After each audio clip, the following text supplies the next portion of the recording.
شروع کرتی ہوں پاک پروردگار کے بابرکت نام سے جو دلوں کے راز خوب جانتا ہے۔ حضرت تھانوی کے معاوض میں 2 پیغمبروں کا ذکر ہے، ایک حضرت یحییٰ علیہ السلام کا اور دوسرے حضرت عیسیٰ علیہ السلام کا۔ یہ دونوں باہم خالہ زاد بھائی ہیں، رشتہ بھی قریب کا ہے، لیکن ان دونوں کی شان الگ الگ ہے۔ حضرت یحییٰ علیہ السلام پر خشیت الہی کا غلبہ تھا، وہ ہر وقت روتے رہتے تھے، اور حضرت عیسیٰ علیہ السلام کی شان یہ تھی کہ وہ ہر وقت مسکرایا کرتے تھے۔ ایک دن دونوں کی ملاقات ہوئی۔ حضرت عیسیٰ علیہ السلام نے حضرت یحییٰ علیہ السلام سے کہا، بھائی صاحب، آپ اللہ تعالیٰ سے اتنا کیوں ڈرتے ہیں؟ اتنا خوف کیوں ہے؟ آخر اللہ تعالیٰ رحمان و رحیم بھی تو ہیں۔ دیکھیے، آپ نے روتے روتے اپنے رخسار بھی خراب کر لیے۔ حضرت یحییٰ علیہ السلام نے فرمایا، میں دیکھتا ہوں آپ روتے نہیں، جب دیکھو ہنستے رہتے ہیں۔ آپ کو اللہ تعالیٰ کا خوف ہونا چاہیے۔ حالانکہ دونوں اللہ کے نبی ہیں، دونوں برحق ہیں، دونوں کا حال اپنی اپنی جگہ سچا ہے۔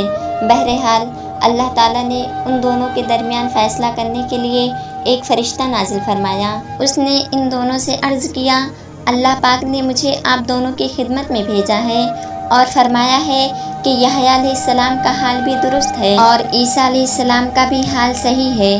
خشیت الہی سے رونا بھی برحق ہے اور اللہ تعالیٰ کی رحمت سے مسکرانا بھی سچ ہے۔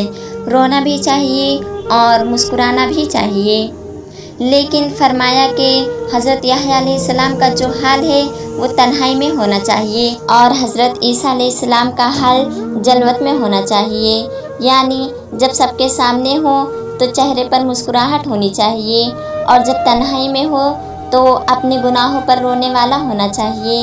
لہٰذا ہمارے لیے راہ عمل یہ ہے، تنہائی میں اپنے گناہوں، اپنی کوتاہیوں، خامیوں، کمزوریوں اور اللہ تعالیٰ کے حقوق کی عدم ادائیگی پر رونا چاہیے کہ یا اللہ، میں بہت خطا کار ہوں، آپ سے معافی چاہتا ہوں، معاف کر دیجیے۔